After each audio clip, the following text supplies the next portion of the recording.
Ladies and gentlemen, please welcome Professor Ralph Bennett, President of Purple Line Now.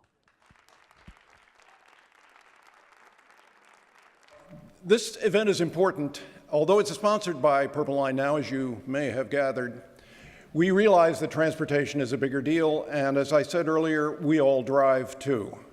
So the next few years are important for us because there are more projects than there is money, even though we had a fantastic year last year when it came to funding.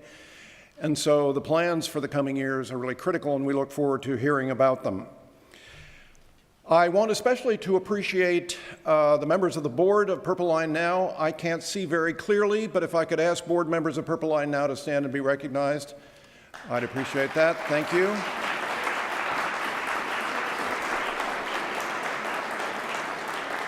And I especially want to recognize and appreciate Christine Scott, who may or may not be visible.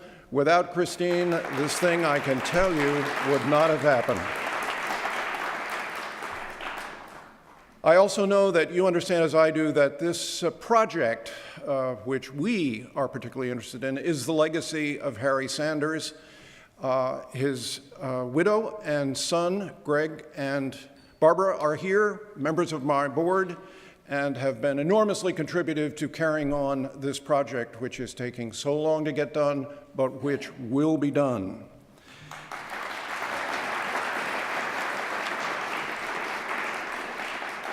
As you have seen on the screen before it disappeared, our presenting sponsors are Local 689 of the Amalgamated Transit Workers Union, who will operate the line soon, and the Washington Building Trades Council, who will build the line sooner. And I also want to thank the Bizzuto companies, the Chevy Chase Land Company, Barbara and Greg Sanders, and all of you engineers, conductors, and passengers who are helping Purple Line Now continue toward its destination. I also want to recognize a number of public officials and candidates. I have a little trouble seeing through the light, but I'm going to go through the list as I did before, passing new ones as I speak. Emily Shetty, candidate for delegate in District 18, is with us. There she is. Justin Chappell, candidate for delegate in District 20, is here. Josh Faust and Cindy Gibson are here from Roger Berliner's office, a critical ally in this effort. George Leventhal, for county council member, was here. I assume he's still here. There he is. Danielle Glaros is here, candidate for Prince George's County Council and long supporter of this project. David Moon, who's candidate for delegate in District 20, is with us, as is Natalie Gonzalez, who is candidate for delegate in District 18, is also with us. Joseph Eong is here for representing Senator Raskin in District 20. He's here. Dana Beyer is here, who's a candidate for senator in District 20. And Danielle Perry is here from Representative Van Hollen's office, a critical ally at the federal level as we move forward. And Evan Glass is here as a candidate for the county council in District 5.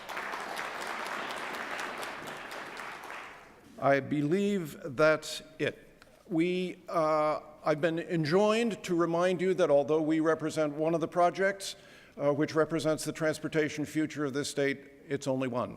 And we are all multimodal, and we're welcome all other interests who are here to understand what the state's plans are for the future. Lastly, I particularly want to thank Montgomery College, their staff, and Brad Stewart for providing the venue and being absolutely fantastic in accommodating both the original event and this one. And so with that, I'd like to introduce Brad Stewart. He's Vice President and Provost of this campus and has been so since 2005, and that is a long survival rate for academic administrators, and it speaks to Brad's incredible skill. So please join me in welcoming Brad Stewart.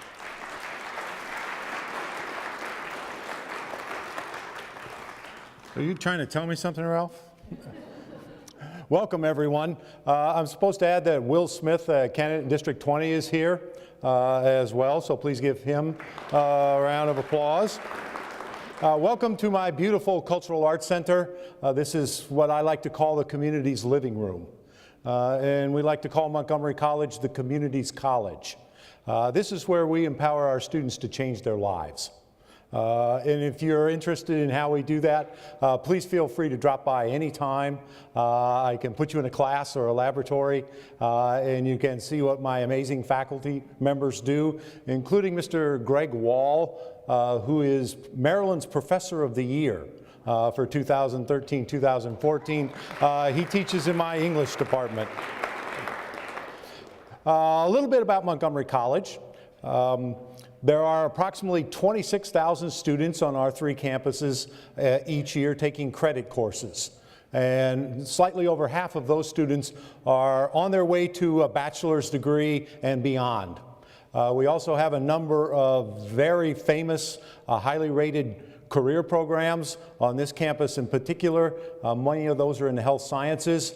We have a highly rated nursing program, radiologic technology program, diagnostic medical sonography. There are 7 of them, and I'm not going to try to remember all of them. We also enroll about 30,000 students in non-credit classes each year. Some of those folks may be you. You may be taking an art class across the street in the K. Fritz Art Center. And my doctor from a few years ago, I've got another one since then, was taking art classes here at the college. And when he found out who I was, he was much less concerned about my health than whether or not we were going to cancel the class he was planning to take. So here's what's going to go on tonight. Here are the rules, so to speak. This is an educational forum. It is not a debate. This is an opportunity for the candidates for Governor of Maryland to express their views and ideas about transit. So the audience, that's you, can learn about their points of view, their positions, and sort of compare and contrast. So there'll be no questions from the audience tonight, and there will be no follow-up questions from me. Each candidate will respond to 3 questions. And we drew randomly for who goes first and who goes second, etc. And they'll have approximately 4 minutes to answer the question. If they go over 4 minutes, I will get very uncomfortable up here. And I will start making funny noises, and hopefully they will get the hint. So here are the 3 questions. First, what is your position on the current transportation situation in Maryland? Second, what is your vision in the future for transportation in Maryland? And 3, as governor, what will you do to help that vision become a reality? So now it's time to introduce the candidates. First, who will be sitting here is delegate from District 20, Heather Mazur. Yeah.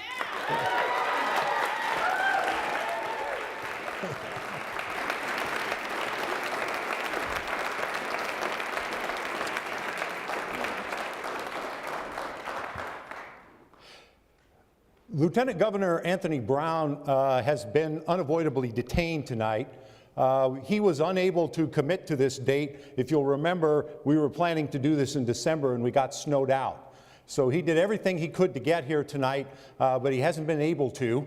And so his running mate, County Executive from Howard County, Ken Ullman, is here to represent the Brown-Ullman ticket.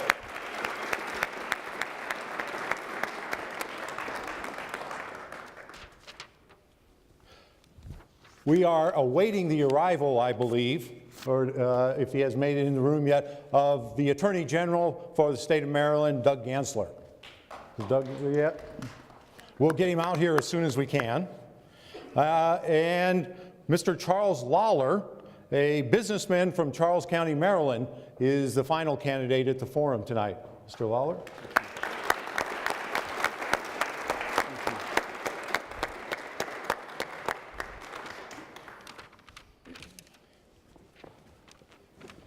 So, Delegate Mazur, you have the first question. What is your position on the current transportation system in the state of Maryland? The Thank you, Brad. And thank you to Purple Line Now, Montgomery College, and all the hosts and sponsors of the forum this evening. It's delightful to be here with you to have such an important conversation about issues that are critical to our community. I'm Heather Mazier, and I want to be your next governor. And I am running with one of the state's leading civil rights activists, Reverend Delman Coates. He's the senior pastor at Mount Eden Baptist Church in Prince George's County. Reverend Coates and I have a history of teaming up together on a range of issues, including transportation funding priorities. In 2012, the O'Malley Brown administration called a special session to bring us together to have a conversation about expanding gambling in our state. Delman and I teamed up to raise awareness instead on our depleted transportation trust fund. The money that was vanishing from our transportation trust fund was putting critical transit projects like the Purple Line at risk for losing its federal matching dollars. That was the real crisis. That's what we should have had a special session about in 2012.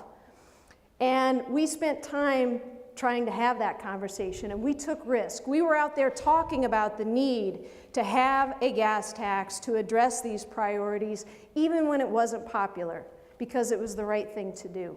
And we wanted to put pressure on the administration to make it a priority. They tried to ignore it for a very long time. Walk back to me to 2013 in the House of Delegates chamber, the State of the State address that Governor O'Malley gave that year. We walked into session with high hopes and great expectations that we would be able to get the gas tax and the transportation funding package in place. The governor had been silent. Montgomery County's delegation was putting a lot of pressure on the administration to say something and to use this speech as an opportunity. And as the governor started to talk about our transportation crisis, the congestion in gridlock in our communities, I got excited because I thought, here comes the plan. And I started to clap. And then I stopped and I realized, oh my God, I'm clapping for congestion. And I was embarrassed because I was the only one in the chamber that seemed to be cheering on gridlock. So I stood there with pregnant pause, ready to make the clapping and the hooping and hollering start when the governor brought forward his proposal on the gas tax. And so I waited, and I waited, and I waited. There was never a proposal. There was never a solution. There was never taking any risk and saying, this is how we're going to get it done. There was just a conversation about there was a crisis, we had a lot of congestion, we needed some more money for it, go figure it out.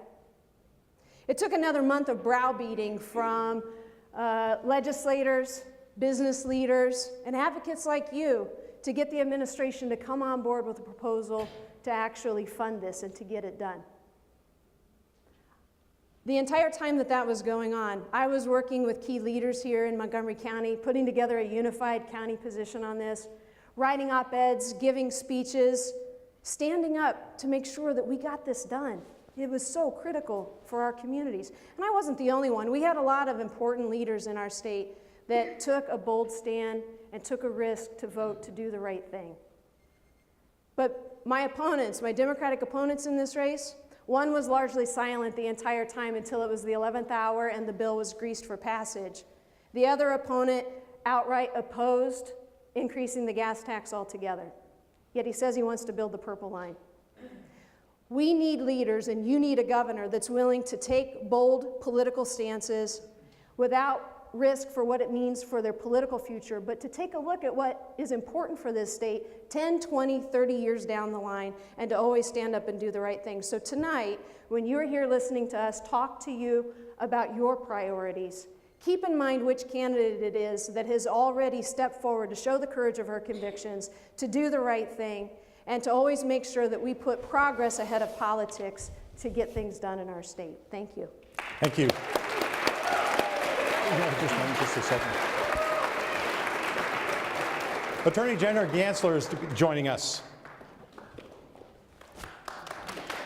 Also, I have a short note.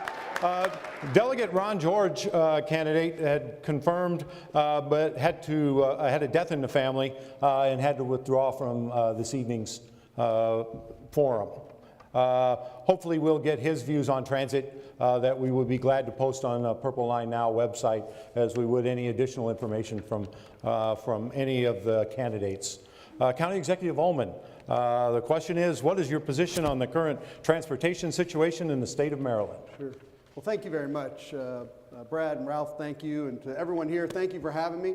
I am proud to be a candidate for Lieutenant Governor, and on behalf of Lieutenant Governor Brown, I just want to say how sorry he is that he's not here right now. He will be here by the end of this. We really worked hard to make sure he was able to be here. We've circulated the written answers from the campaign. He was able to do the first date before it was rescheduled and really worked to make it work. So again, but I am thrilled to be here. And I'm thrilled to be here for a number of reasons. I have been a strong supporter of not just the Purple Line, which I am, along with the Lieutenant Governor, but frankly for transportation infrastructure investment throughout the state of Maryland.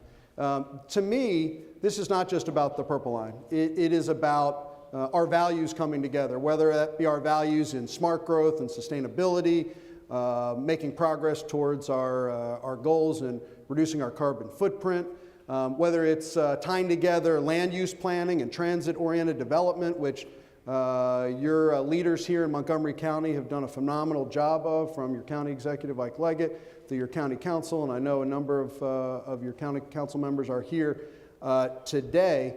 I was thrilled to be asked to run for lieutenant governor along with a candidate for governor who believes strongly in these values, in these shared values. And I will tell you that there are two main reasons why the Purple Line will absolutely be built. That is our commitment from the Brown-Ullman campaign, and it's our commitment if we're fortunate enough to become the Brown-Ullman administration. This is a current administration, the O'Malley-Brown administration, that has already invested $680 million into the Purple Line. And there are two reasons why the Purple Line is going to get funded. One is, as Delegate Mazur was referencing, the courageous decision by so many, including the governor, lieutenant governor, members of your delegation and members of the General Assembly, who stood up and said, you know what, it is time for us to invest in our transportation infrastructure.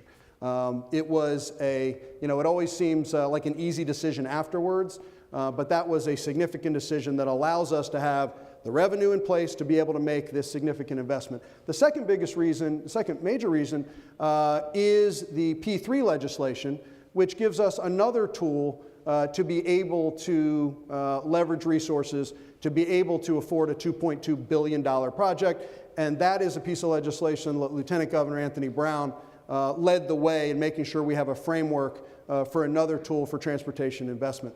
I sat, and I had the great honor to sit, when I was president of the Maryland Association of Counties, I sat on the governor's Blue Ribbon Transportation Task Force. When we looked at the fact that we looked at all of our different options, we looked at the fact that the State Transportation Trust Fund absolutely did not have the revenue necessary to take on new projects. We barely were keeping up with maintenance of existing transit and road networks, and we knew we needed to do something. And I remember signing on to the recommendation of the Blue Ribbon Transportation Task Force recommending revenue being raised at $800 million a year. And I remember when we agreed to make that recommendation, internally we were all thinking, man, this is important, but will Annapolis have the will to get this done? And they did. The governor, lieutenant governor, members of the General Assembly had the will to make sure that we have the tools now to make investments. And not just in the Purple Line, but $100 million for the Corridor Cities Transitway. $85 million to assist the operating budget for the Montgomery County Ride-On bus system, which is so critical. This ties together so many of our values: land use planning, economic development. If we are going to build the most competitive business climate in America, and we are, we need to have a modern transportation system that moves goods and people throughout our region. This is incredibly important, not just for Prince George's County and Montgomery County, but it's incredibly important for the entire region. That's why I testified in favor of the revenue enhancements. That's why I've consistently supported, along with Lieutenant Governor Anthony Brown, the Purple Line, and you have our word that we will get it done as your next governor and lieutenant governor. Thank you very much. Welcome, Attorney General Gansler. Well, we're glad you could make it. Welcome to Montgomery College. Your question is, what is the position on the current transportation situation in the state of Maryland? Thank you. It's good to be back here. The reason why I was late was I was at my son's hockey game, his playoff game, and it took an hour and a half to get here. The question begs the answer, which is, what is the current situation? We have the #1 most congested streets in the United States of America, right in our area. We depleted the Transportation Trust Fund, depleted the trust of the people of Maryland by taking the trust fund and using it for other things. Highway user revenues were slashed for local jurisdictions. Transit-oriented development has not happened. If you look at Prince George's County, for example, there's 15 subway stops, none of which have development around them. The ICC, after many years, was built, whether you're for it or against it, it's there, and it's completely underutilized. And we need to, and one of the proposals we've come forward with, Jolene Ivy and I, has been to reduce the amount of the cost, the tolls on the ICC for those who actually use it as commuters. So they're using it a certain amount of times a month, and they get to, it'll save them a lot of money, because that's why people don't use it, because it's too expensive.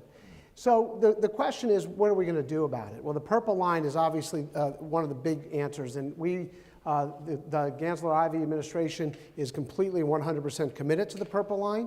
We need mass transit, we need East-West Purple Line. So the question then is, why hasn't it been built, and how will it be built? At this point, there's two pieces missing. The commitment's been made by the state, and the commitment's been made by the two local jurisdictions, Prince George's and Montgomery. But the big commitment that hasn't been made is by the federal government, and the last one is sort of the one we keep glossing over, which is the P3 component. And P3s are wonderful, and I'm all for them, as is probably everybody in the room. But the question on the P3 is, what are the details? How is this going to work? No project like this has ever taken place in the United States of this magnitude, and how are we going to make it the incentive for the private sector to actually invest in it without hurting consumers? I've spent 22 years in public service. I've been fighting to protect consumers and the people of Maryland, whether seniors, children, families, and we need to make sure that the consumers, the people that will actually be using the Purple Line, and the people who are displaced during the course of building the Purple Line are not affected. And that's the difference between me and the other candidates running in our party. I'm the only candidate in our party that grew up in Montgomery County. We need to have a governor from Montgomery. Can you imagine if we didn't have a governor from Montgomery County? The attitude that has occurred for the last X years, where they think of us literally as the ATM machine for the rest of the state. If you think they're coming back here and building any transit projects, I got a bridge to sell you. So this is it. This is the time. And we need to make sure we have a governor from Montgomery County. And the second component of that is you need to have a governor who's actually run things, who's actually gotten things done. This isn't a sixth grade class election. We need to make sure we elect somebody who's done the job, who's run government agencies, who's managed government agencies, who's met budgets, who's brought people together to get major projects done, who led the sniper investigation, who led the mortgage foreclosure settlement nationally and gotten $1.5 billion into Maryland to keep people in their homes. It's people that have had success in getting things done, working with our federal partners and our local partners. Because then and only then will the Purple Line actually be built. I ask for your support. I look forward to the evening's dialogue. Thank you. Thank you. Your turn, Mr. Lawler. Thank you so much, Brad, John, and Christine. I'll tell you what, I'm honored to be here as well, along with the rest of these candidates. When I first walked in, beautiful Christine, she approached me and she got right to the point. She said, listen, I want you to know we honestly did grasp straws at this thing. It was done fairly, and you're just the last one to speak. You know, when the Republicans last, it feels really good. I understand that role. I've been there before. Let me try to be as efficient with your time in my comments as possible. What is the current traffic condition in Maryland, transportation condition in Maryland? And we are struggling. There's no question. For every reason that these candidates have aforementioned. We have an IC connector that's underused. We have an I-95, 695 corridor, 270 corridor that just remains in gridlock at any and every hour of the day.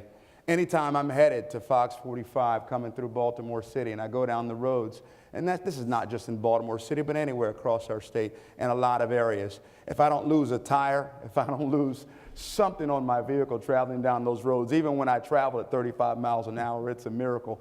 I do all I can to keep my wife from uttering any four-letter words as we drive in our car down those roads. I've even contemplated, can we actually sue the state for the trouble that we have with our car, which I know we should not and can't. It's a struggle. We have a very, very, very difficult, probably one of the worst traffic conditions, but also most heavily used roads in our region. if not around our country. But in addition to that, we have a transportation trust fund, it's been alluded to, that continues to get rated. We have a quality of life in Maryland that continues to be abysmal year after year. Whether you're talking about increasing one tax or another, and then been given a pledge to you and I promise this time this tax will be used for transportation. I promise this time it's going to be used for your roads, just so you can lose another hubcap as you drive on your way to work.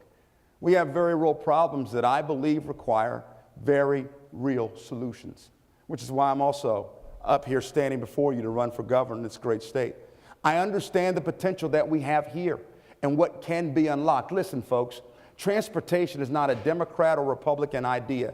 It's a Maryland idea. It's a Maryland concept. Nobody holds a corner to what is best in terms of transportation in our state. Of course, we want better opportunities, better modes of transportation, a diverse and collection of different ways for us to get back and forth to work. Livable, workable, playable communities where you can actually live, work, and play in the same place and have a legitimate conversation with yourself in the morning, debating whether or not you're going to walk or drive your bike to work and get there on time. We can do that here in Maryland. We have such a wonderful opportunity to do so. And when it comes to leadership, whether it's leading systems or leading people with 33 years of combined leadership experience, I would be honored to serve you toward that end. Now, you all are here to know about our stance, or my specific stance, to the Purple Line. And I think it's something that's absolutely doable. The question is, for all of us, is it affordable? And if it is, then let's push forward. Let's ensure that everything we do, regardless of what mode of transportation we choose or what solution we decide to bring forth, will meet our economic conditions, so we're doing things the right way. You know what I'm interested in doing? I'm interested in making decisions the same way you make them at your dinner table. Find the best solution at the best cost with the most efficiencies, and let's have an all-of-the-above approach, because there are some things that we can do in terms of partnerships with federal agencies to bring satellite jobs back here to Maryland. There's things that we can do to help with infrastructure, to build more livable, playable, and workable communities. I'm excited about the opportunity to talk more about those here momentarily, but I don't have but 5 seconds, and I'd like to end on time. Thank you, sir.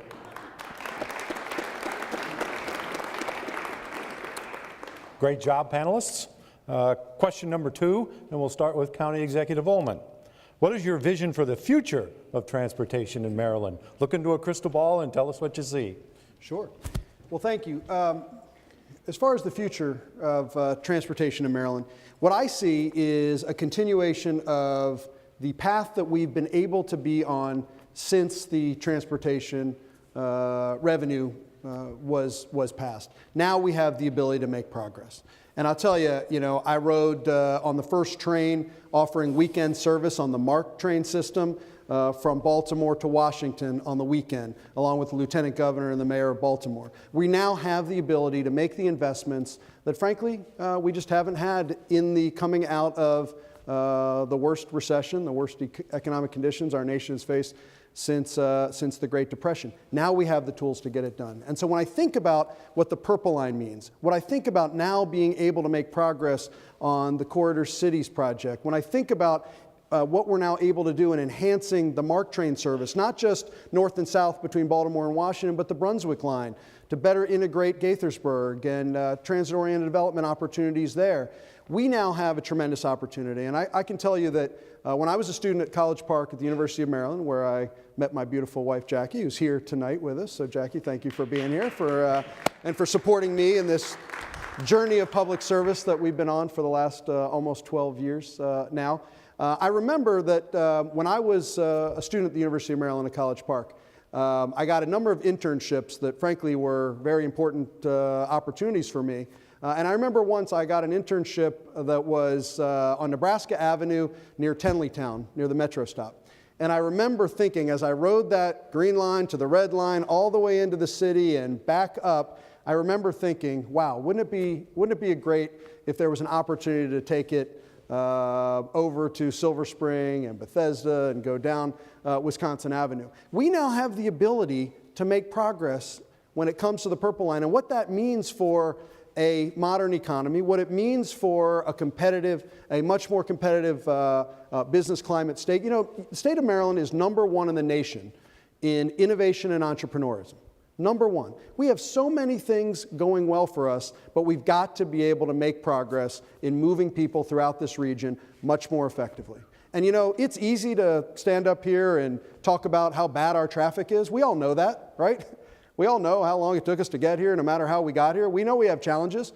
What we need is leadership to step up and make a difference, and that's what you've had in getting the tools now that we need to make progress in these kind of projects. That's why I'm excited. And I can tell you, whether it's the FBI headquarters coming to Greenbelt, the opportunity to then tie together the MARC train line so that you could live in Howard County, for example. I'm a little biased to Howard County. You could live in Howard County, jump on a MARC train, go right to Greenbelt. Or if you want and you work in Bethesda or Silver Spring, you could take it to College Park, get off in College Park and take the new Purple Line. Or if you want to pick up Amtrak, you can take it to New Carrollton. You can take it to access new job opportunities at transit-oriented developments in Prince George's County that will now be much more able to move forward with TOD opportunities. So I see an interconnected region. I see an interconnected state that supports a growing economy, that supports our goals in sustainability. We all want to get cars off the road. We all want to make progress when it comes to our goals in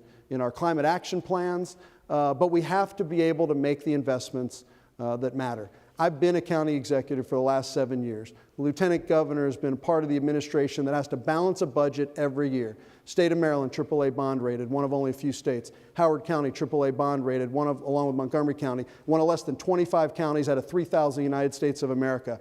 If you want to make progress, you have to be willing to make the tough decisions, to make the investments to get us there. We are now on that track, and as your next governor and lieutenant governor, we look forward to making progress with you together. Thank you. Mr. Attorney General, what is your vision for the future of transportation in Maryland? Well, the vision starts with having a competent, experienced leader to make sure we get the Purple Line built. That we're on the way. Obviously, they've been literally sleeping at the, to use two metaphors, they've been sleeping at the wheel to get us in this position, but the train has left the station regarding the Purple Line. And I, by the way, wore my purple tie for the occasion. So what we need to do is make sure we have competent, experienced leadership to bring the people together, to make sure that our federal partners pony up the money and that the private part of the P3 deal with the Purple Line is accomplished. Then we need to look at corridor cities. Then we need to look at high-speed rail from Baltimore to Washington, which I think is, those are the second and third most important priorities that we have. Corridor cities, because our economic situation in Maryland is far beyond any of the rhetoric that you can imagine, as they have $700 million deficits every year in Annapolis. It's going to go up again in March, so we're going to have, like we do every year, $1 billion deficit, where Virginia has $1 billion they're sticking right into a rainy day fund that would certainly be nice to have in terms of helping with the Purple Line. So we need corridor cities to help our life sciences, build our life sciences industry like Cambridge, Massachusetts, and Palo Alto, California. We should have that here. We're the only state in the country that has NIH, and we're the only state in the country that has #1 hospital in the country the last 21 out of 22 years in Hopkins, as well as Maryland. So we need corridor cities. We need high-speed rail because Baltimore City is depleted. Baltimore City used to be a city with over 1 million people, and now it's 630,000 people.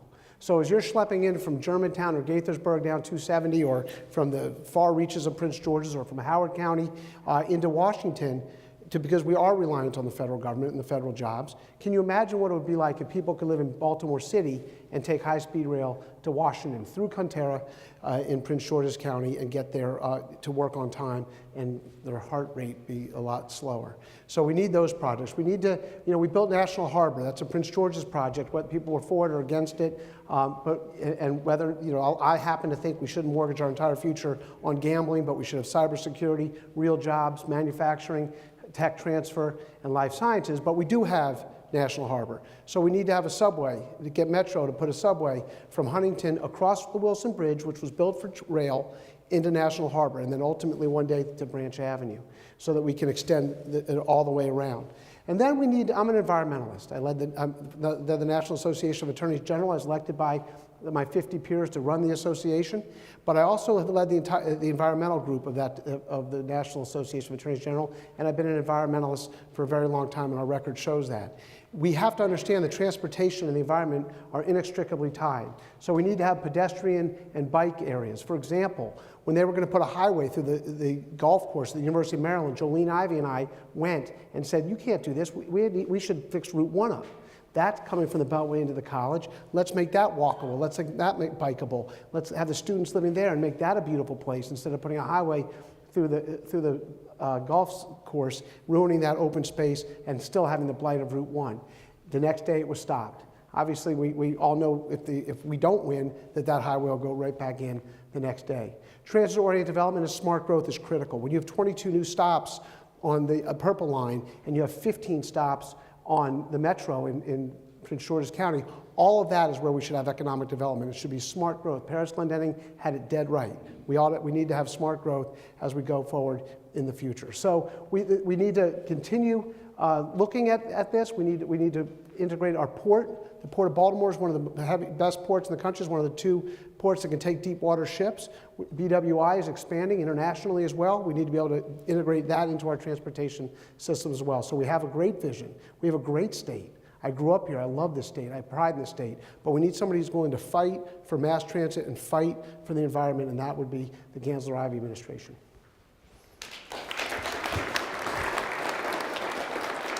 Mr. Lawler, what is your vision for the future of transportation in Maryland? You know, my vision for transportation in Maryland is probably a lot like yours. I want cleaner and safer and more user-friendly modes of transportation throughout our state. I envision a Maryland where we have, again, workable, livable, playable, enjoyable communities where you can make those kind of decisions of going back and forth to work within a 5 to 7 mile radius of your home. I envision a Maryland, believe it or not, where its citizens don't have to worry about excessive gridlock and literally lose their minds and their blood pressure to go through the roof just simply trying to get a 15-mile transit from their home, from their job to their home, and it takes 1 hour and 15 minutes to get there. Or how about this? I envision a Maryland that goes to Washington, D.C. for entertainment purposes primarily, instead of to go to work and jobs. I envision a Maryland where we have a transportational infrastructure that's diverse in nature, where you have your choice of how you want to commute, how you want to get to work, but even more importantly, how your work can absolutely come to you. I spoke about this earlier in my opening remarks about having an above all of the above approach to transportation. Let me give you at least 30 seconds of what that means to me.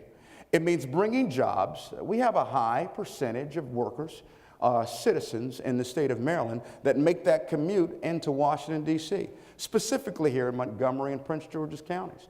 I don't see why we can't use the same type of relationships and strategic partnerships to bring those satellite jobs and offices the same way we did with FBI out here to Prince George's and Montgomery County. Why those can't wake up here in Montgomery County to live here and commute right here within Montgomery County to go to work. There's also opportunities. I've been in the business sector for 17 years, an executive for 10. And oh, by the way, we don't just balance budgets with a zero bottom line. We have to have profits. And I'm a big fan of sending tax dollars back to tax-paying citizens and not wasting your money. Big fan of that. But I envision a Maryland, to that end, that's much more, a transportation system that's much more user-friendly to its everyday citizens. And we can absolutely do that with our economic plans and policies. Now, above and beyond all of that, because it sounds great, whether it's the Purple Line here in Montgomery County or the Red Line we talk about potentially coming up in Baltimore County, Baltimore City, none of this can be done if we continue to raid the Transportation Trust Fund year after year after year after year. It's a real problem, whether you want to wake up in the morning and have the conversation or not. One thing I did agree with one of the comments earlier is this should not be a campaign for high school president. It's going to have to be a campaign. You have to think real hard and serious.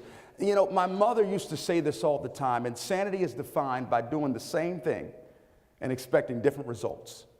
Sometimes we have a hard time doing that because we love the people that we elect so much. But I'm going to challenge you.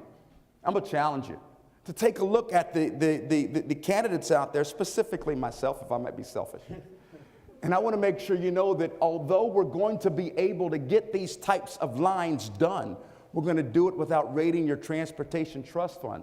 We're going to exercise, no beep first, we're going to exercise command, leadership that says we will not pass a tax bill without an enforceable lockbox placed upon it to ensure that you can no longer take tax bills once they're passed and rob one fund to another. We're going to get it done, but we're going to get it done and at the same time ensure that you get the best bang for your investment. And what money we don't use, why not give it back to you? Because after all, tax funds are nothing more than family funds. Thank you so much. Delegate Mazur, what is your vision for the future of transportation in Maryland? I'm incredibly excited about the vision that I have articulated for the future of this state and putting my values in action to be able to deliver on that vision.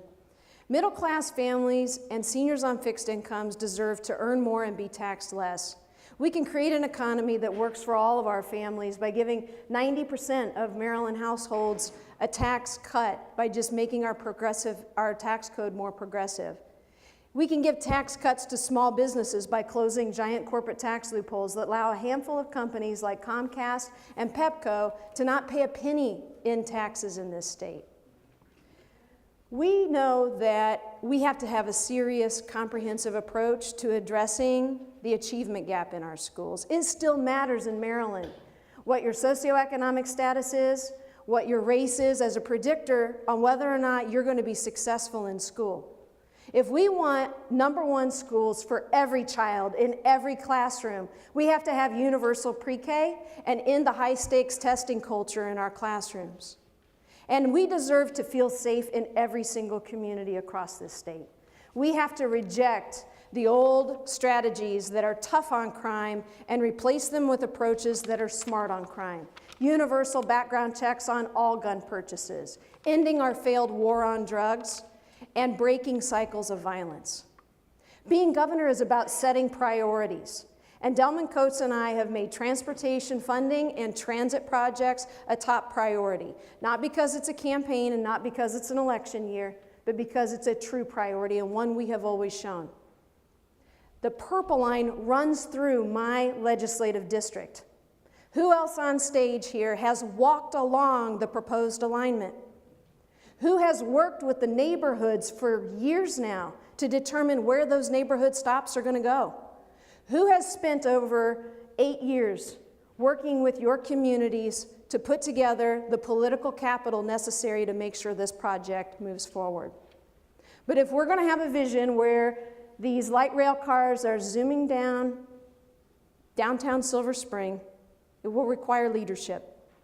We only have to look as far as the Silver Spring Transit Center debacle to know what happens when leadership isn't on top of a priority and when you don't ask the right questions to make sure that a project gets completed in the right way. And that's why I'm raising serious questions about the O'Malley-Brown administration's approach to funding and moving forward on the Purple Line. The public-private partnership that is being proposed is an untested project at this kind of scale and magnitude. I support public-private partnership initiatives, but a project that has this much on the line to be successful, we need to raise serious questions. This is a proposed 35-year deal where we're going to, for the first time ever, hand over the keys to a private company in exchange for some upfront investment that we're promising to pay back.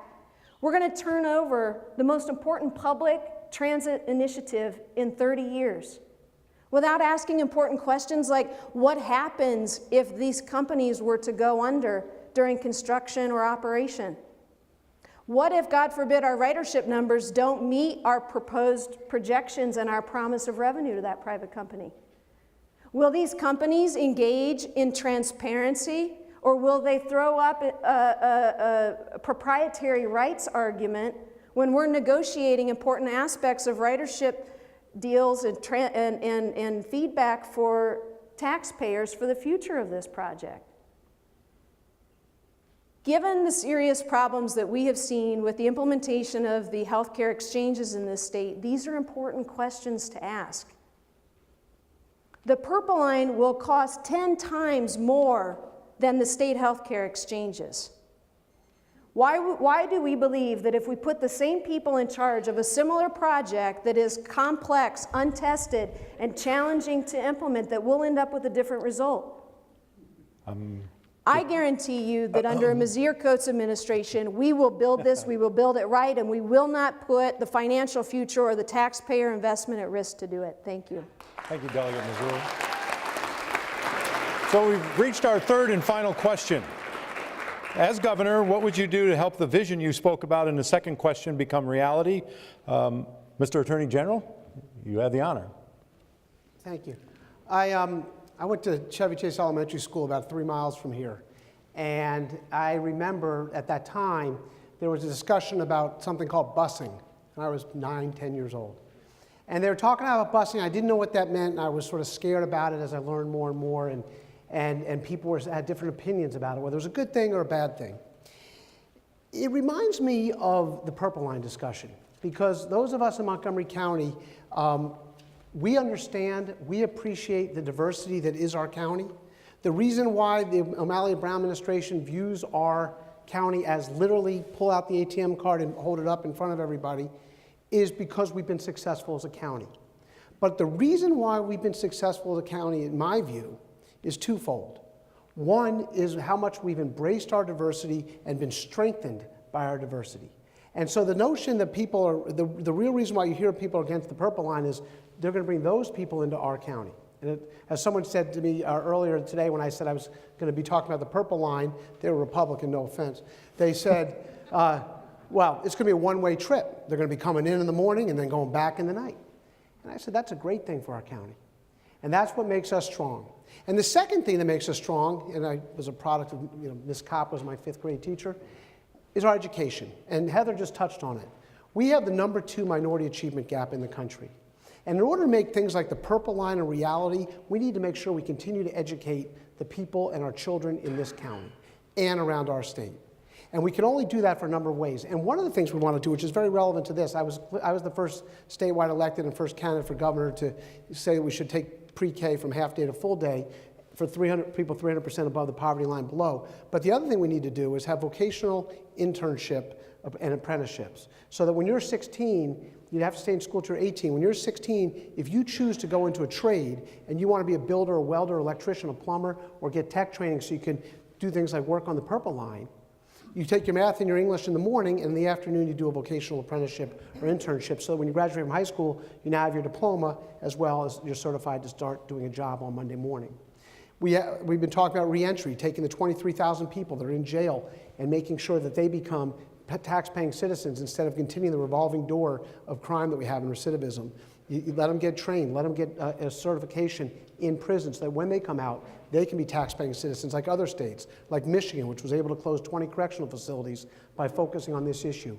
But the biggest thing we need to do is we need to get our economic house in order. We cannot tax our way out of this. That we've had 40 straight tax increases. The last one, the gas tax, was something that had to be done at the time because they'd raided the Transportation Trust Fund. And I applaud the delegation in Montgomery County and Prince George's County that got that done. But that's a regressive tax. That taxes poor people more heavily than others. We need to make sure we look at our entire fiscal situation in the state so that we don't have $1 billion deficit every year while our neighbors are flourishing. That's unsustainable, and we can't build the projects that we all wish we could have and we've talked about. And the final thing is, I'm going to get back to it, and I know I've repeated myself, but the first thing I would do to make this a reality is sit down, roll up my sleeves, get the people in the room, get George Leventhal, Vic Weisberg, Will Jawando, people that are interested in these issues, those of you in this room, and say, what do we need to do? What are the real problems? What are we going to do if the federal government doesn't give us that money? What are we going to do if the private entity of the 4 that we pick wants too much or isn't going to really protect our citizens? What are we going to do then? And we really have to have somebody that's in there that knows how to get things done and has been getting things done for the people of Montgomery County the last 22 years. I hope you'll consider supporting us for governor. Mr. Lawler, as governor, what would you do to help the vision you spoke about in the second question become reality? Well, first and foremost, I would do all I can to get rid of comments like the one I just heard. And it's unfortunate, but I do take a bit of offense to that because the idea that all Republicans think the same way is probably about as similar as all blacks thinking the same way, and it's not true. Or all whites thinking the same way, it's not true. I want to be the best governor of Maryland I can be, not the best Republican governor I can be, and not the best Democrat governor I can be. I want to be the best Maryland governor that I can be. And I've got to do all I can, and I will continue to do so, to be a voice, to help people understand that there are solutions and issues out there that we're dealing with every day that go beyond partisan politics. And I'm sick and tired, no matter where I go, and no matter who says it, I attack it the same, of people using partisan politics, skin color, and gender to separate us from the real solutions that are at hand. If we're going to fix this problem, if we're going to bring this vision of mine, a Lawler administration, into fruition, we've got to get our economics under control. Because we can get it done, and we can get it done without costing you more and more and more money. Ladies and gentlemen, we are the 48th worst tax state in the country. We've lost 3,600 jobs in the past 8 years, losing $5.5 billion in revenue. They're proposing a $36.9 billion upswing in terms of overall spending, which is an 8% increase, even though your personal paychecks have only increased by about 1.5% based upon cost of living and CPI, which means they are taxing you 8 times the rate of the money you make when you bring home every day. It might be okay for some people to watch 40% of their income go away every time they get a paycheck. It's not okay for me, and it's not okay for everyday Marylanders.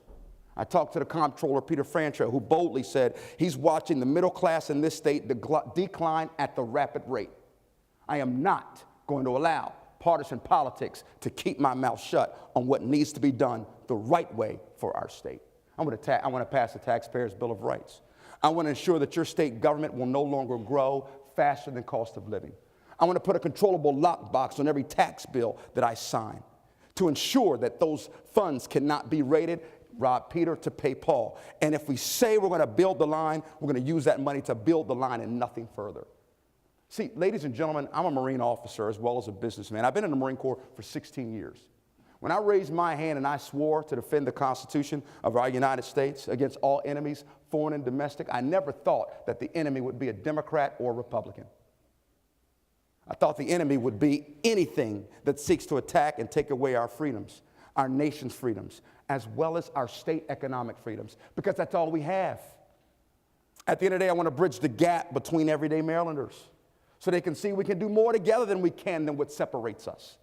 And I will be determined to do so no matter which one of my counterparts make that decision to win their primary. I'll be gentle because I'm not going to attack Democrats. I don't believe in that. I don't believe in attacking people. I don't blame people. I blame issues, bills, anything that seeks to take away our freedoms, economic and otherwise. I'm standing strong on that.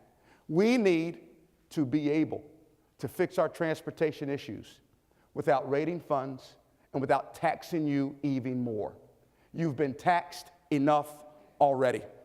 Now, whether you consider me to be a Republican or whether you consider me to be anything else, I don't know, a Marine, a businessman, a father of 4 daughters, which makes me very patient, by the way. Whatever you consider me to be, please know that every day I wake up as your governor, I'll be fighting for you, not because you're a Democrat, not because you're a Republican, but because you're a Marylander. Thank you very much. Delegate Mazier, what would you do to make this vision become real? Thank you again, everyone, for hosting this important conversation tonight, and also thank you to my wife, Deborah, for joining me here this evening and all the support you've given me in this race. Some people run for governor because they want the job. They want the title. Others run because they want to do the job. I have always been a doer. I am known as someone that brings people together to get big things done. I've passed legislation to expand health insurance to 50,000 more children. I reached across the aisle to work with the head of the Tea Party caucus to bring free family planning services to 35,000 more low-income women in our state.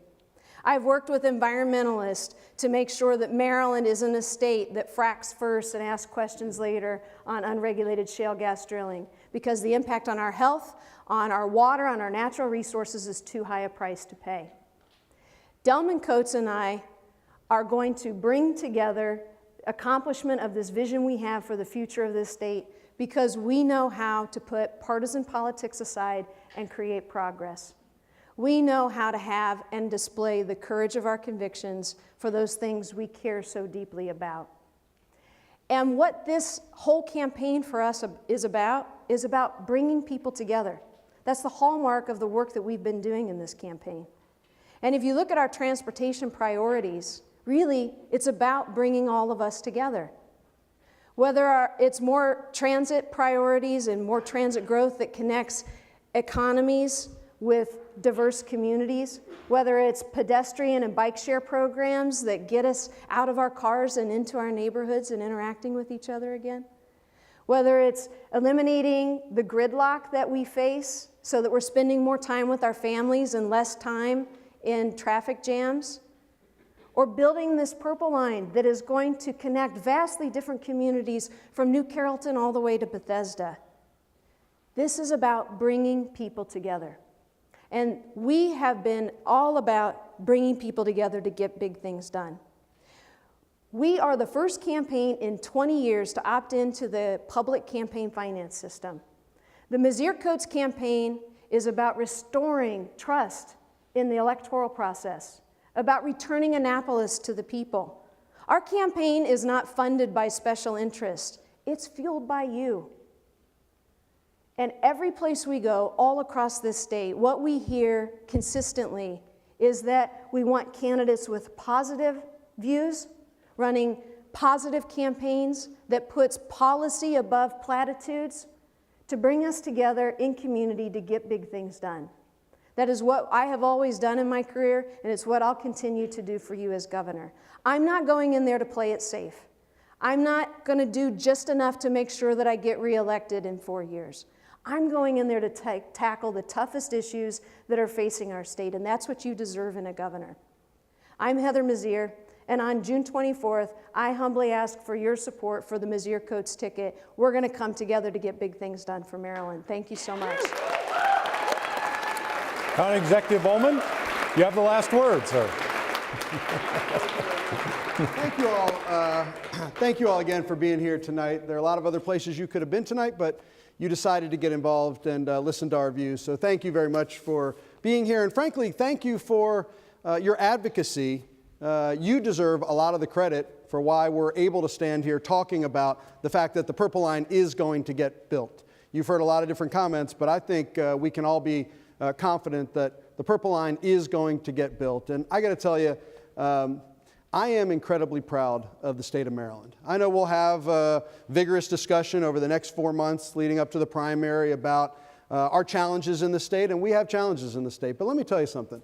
As somebody who is very proud to have been born and raised here, I am incredibly proud of the progress we've all made together over the last 7 years. I'm proud of the progress, humbly I say, that we've made in Howard County, but I'm proud of our state. You know, I mentioned earlier, we were just ranked by the U.S. Chamber of Commerce #1 in the nation when it comes to innovation and entrepreneurship. The Pew Foundation just ranked Maryland 3rd in the nation of all 50 states in ladders of upward mobility. We were named the #1 state in the nation for opportunities for women. These are things that we should be proud of. And I can tell you that Lieutenant Governor Anthony Brown and I are incredibly proud of the fact that we've got national accolades. And you know what? Yes, we have now been ranked 5/6 straight years as having the best public school system in the United States of America. We just were ranked as the #1 state in the nation for performance on AP tests. Those are things that it's okay for us to be proud of. But we can do that and acknowledge that we still have a lot of work to do. You know, over the last 5 years combined, the state of Maryland has made more progress eradicating the achievement gap than any state in the United States of America. But we still have work to do. And that's why Lieutenant Governor Brown and I released our plan for universal voluntary pre-K for all children, no matter what your income level, because we know that there is a huge difference when a child enters kindergarten with a 3,000-word vocabulary versus an 8,000-word vocabulary.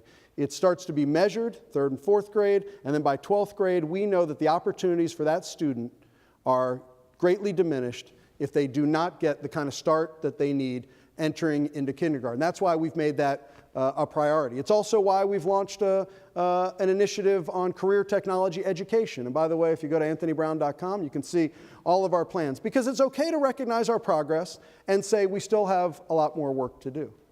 And I can just tell you, after the last 7+ years as serving as county executive in Howard County, and in Howard County we have term limits, and so I need to do something new. And so many folks in Howard County and friends outside of Howard County had suggested that I continue to be a public servant. You know, my mother gets very upset if she ever overhears anybody describing me as a politician. She'll get right up in their face and say, no, he's a public servant, because those are the values that my mom and dad raised my brother and I with. And so when I thought about what opportunities might be there for me, you know, I looked at the values of public service. And I got to tell you, there is nobody that embodies the values of public service like our Lieutenant Governor, Anthony Brown. This is somebody that after graduating from Harvard could have gone in a lot of directions, but decided to commit himself to serve our nation. And by the way, thank you very much for your service as a Marine. This is somebody who served our nation in the United States Army as an active duty helicopter pilot in Germany.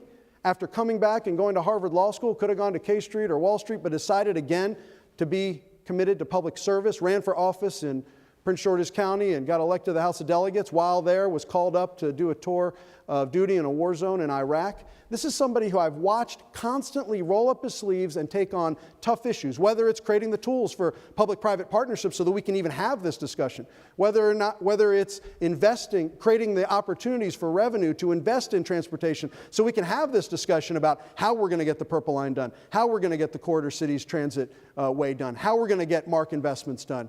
This is the kind of leadership and the kind of experience and the kind of character and the kind of integrity that made me so proud to join him and create the Brown-Ullman team. Thank you very much for listening to me tonight. We ask for your vote on June 24th. Thank you very much. Ladies and gentlemen, let's give all the participants a huge ovation. This was great. Thank you all. A quick, let's see how fast I can talk. I need to thank a bunch of people here tonight. First, I'd like to thank the members of the Purple Line Board. I'd like to thank Christine Scott for everything that she did. I'd like to thank Siobhan Quinn, Chris Campanella, and the staff of Montgomery College's Cultural Arts Center for everything they did tonight. And I would like to thank MCTV for everything that they did here tonight. So here's what's next. Candidates, please feel free to send to the Purple Line now additional information about your positions on transit, and we will be happy to put those on our webpage. Feel free to link to it. Feel free to use it in your campaign literature. We would very much appreciate that. Second, what's coming up immediately is I believe all the candidates have agreed to talk with folks in the audience and some of the folks who are the press are here tonight. So you can do that here on stage if you wish, or you can do that out in the lobby or down in the audience if you wish. And again, please thank these folks for taking all this time out of their busy campaign schedule to be with us tonight. We're very proud that you are here, and thank you very, very much. Ralph, Christine, anything else? Thanks, Brad. You were terrific, and the candidates were fabulous as well. Before I ask for a last expression of appreciation for the candidates, this is an illustration of the political process, as several of the candidates have mentioned. And there are two more candidates for local office here that I want to mention. Jeffrey Thames, who is a candidate for the Montgomery County Council from District 5, and Beth Daly, who is a candidate for the council as well. I also want to recognize some of our good friends from Baltimore who, when they stand to be recognized, you'll understand what they represent.